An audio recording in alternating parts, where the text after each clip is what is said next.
वो हनुमान जी जिनके बिना राम जी का कोई काम नहीं बन सकता, ये स्वयं राम जी को लगता है।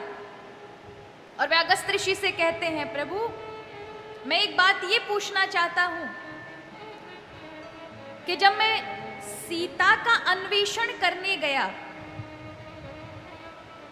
तो मेरी भेंट दो बलवानों से हुई। पहला बलवान था बाली और दूसरा था रावण।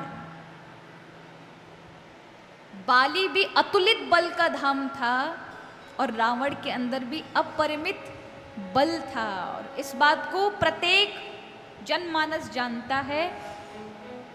ऋषिगण क्या, मनुष्य क्या, दैत्य क्या, देव, सब उनके बल के सामने हताहत थे। और आपको पता ही है रावण का महाराज कैसा था कि देवता इत्यादि भी सब बंदी बनकर रहते थे। सुंदरकांड में तो रावण के विषय में बड़ा वर्णन किया गया है।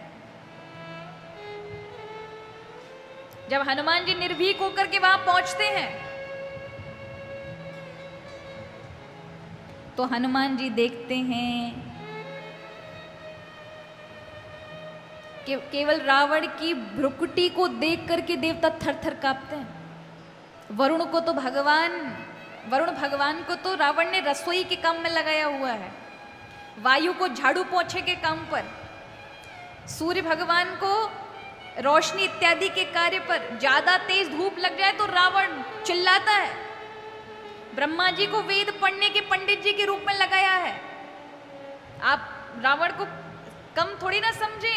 बृहस्पति एक दिन उच्च स्वर में स्वस्ति न इंद्रो वृद्धशर्वाः स्वस्ति न पूषा विश्ववेदाः स्वस्ति नस्तारक्षो अरिष्टनेमि स्वस्ति नो बृहस्पतिर्दधातु मंगल पाठ कर रहे थे, स्वस्ति पाठ कर रहे थे। रावण का एक नौकर आकर बृहस्पति को डांट देता है, जड़मती, ये तेरी इंद्र की सभा नहीं है जो इतनी तेज गला फाड़ के चिल्ला रहा है। ये रावण सो रहे हैं, हमारे राजा को तकलीफ होगी, धीरे बोल। बताइए, एक साधारण सा नौकर बृहस्पति जी को, देवताओं के गुरु को डांट देता है। उस रावण का कम मत समझिए। मृत्यु तो वहां उल्टी लटकी रहती है।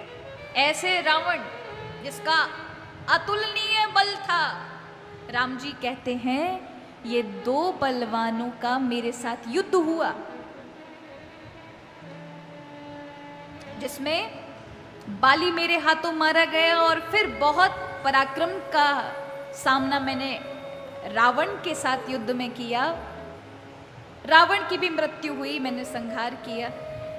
लेकिन इन दो महान योद्धाओं का जो बल है,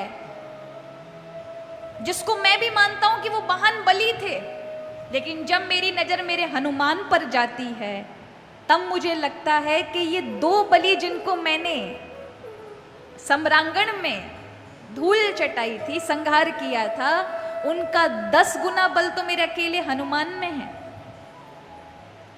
तब मेरे मन में एक उथल पुथल आती है।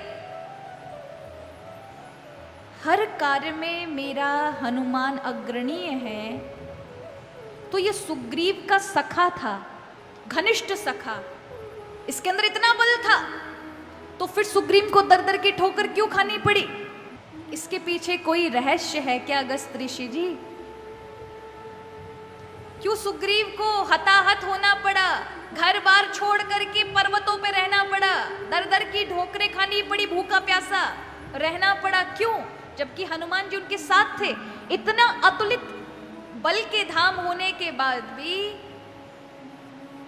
इतना पराक्रम होने के बाद भी मेरी तो कोई आवश्यकता ही नहीं थी वहां। तो क्या कारण था?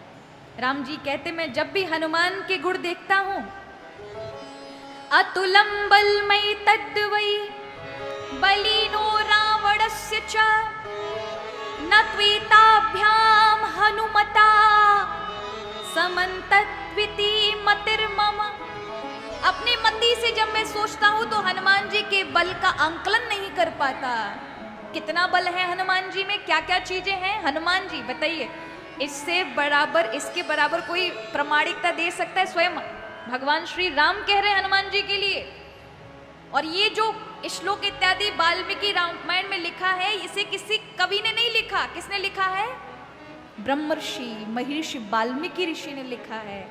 और राम जी प्रामाणिकता दे रहे हैं हनुमान जी की। क्या क्या चीज है हमारे हनुमान जी में? राम जी कहते हुए नहीं थक रहे, अगस्त ऋषि से कह रहे हैं, शौर्यम दाक्षम बलम धैर्यम प्राज्ञता नय साधनम विक्रमश्च प्रभावश्च हनुमति कृतालयः। मेरे हनुमान में अगस्त ऋषि गुरुवर शौर्य है। शौर्य माने पराक्रम दिखाना, अपनी गति को नहीं रोकना, सामने चाहे कैसी भी परिस्थिति खड़ी हो उसका डट के सामना करना, पीछे ना हटना, इसको कहते हैं शौर्य। धैर्य है, धैर्य का अर्थ जानते हैं? पराक्रम हो आपके अंदर, लेकिन उस पराक्रम को खुद करने के बाद छुपा जाना, या अपने पराक्रम को ना दिखाना, जबकि आपके अंदर ताकत है उस चीज को करने की, लेकिन फिर भी अपने आप को छिपा के रखना और शांत रखना अपने पराक्रम को, यह धैर्यता। दक्षता, चतुराई। हनुमान जी की समझाइश बड़ी अद्भुत है महाराज। जिसको भी समझाया ना समझ गया महाराज, चाहे कितना भी टेढ़ा हो, किसी से समझे ना समझे, लेकिन हनुमान जी ने जिसको समझाया उसकी ठीक ठीक समझ आ गई महाराज।